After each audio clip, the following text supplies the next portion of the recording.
আজ মহানবমী। নবমীর দিন সকাল সকাল ট্রেনে চেপে পড়েছি, যাচ্ছি বহরমপুর। ওই আর কি, না গেলে মন মানে না, তাই তো এসে গেছি একদম সকাল 10টার মধ্যে।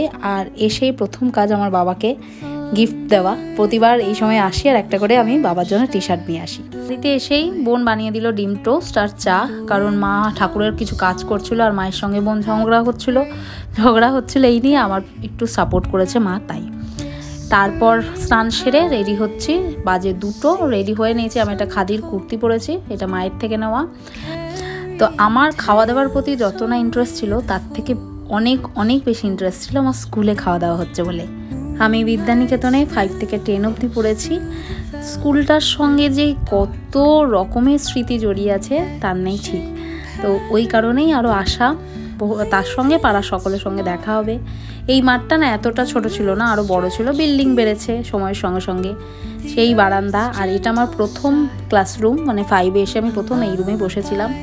আর অর্ঘশ্রী আমার 5 থেকে স্কুল ফ্রেন্ড, তারপর তার আগে ছিল পাড়া মেট আর কি, পাড়ার বন্ধু।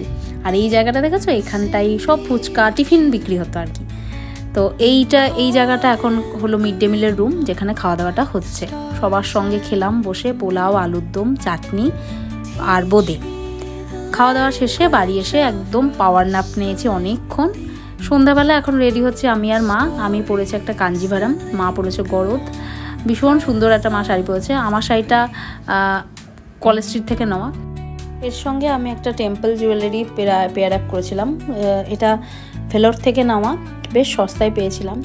এরপরে গেলাম পাড়ার পুজোতে প্রোগ্রামে সব বাচ্চাদের প্রাইজ দিচ্ছে। কিছুক্ষণ ওখানে বন্ধুদের সঙ্গে একটু কথা বলে পাড়ার সকলের সঙ্গে বেরিয়ে গেলাম আমি আর মা ঠাকুর দেখতে। বহু বছর পর বহরমপুরের রাস্তায় এরকম সেজে গুজে ঠাকুর দেখতে যাচ্ছি বাবুল বোনা রোড। এখানে প্যান্ডেলটা ভীষণ সুন্দর করেছিল, হাওয়া মহল, তো ওটাই দেখতে মেনলি যাওয়া। তো ভেতরে গেলাম, বহুদিন পর এরকম ওই বাঁশির পুরপুরারির মধ্যে থেকে ভিড় ঠেলে আস্তে আস্তে এগিয়ে গেলাম। খুব ভালোই ভিড় ছিল, কিন্তু সেটা ম্যানেজেবল, মানে তাড়াতাড়ি হয়ে যাচ্ছিল, ওখানে ফাঁকা হয়ে যাচ্ছিল।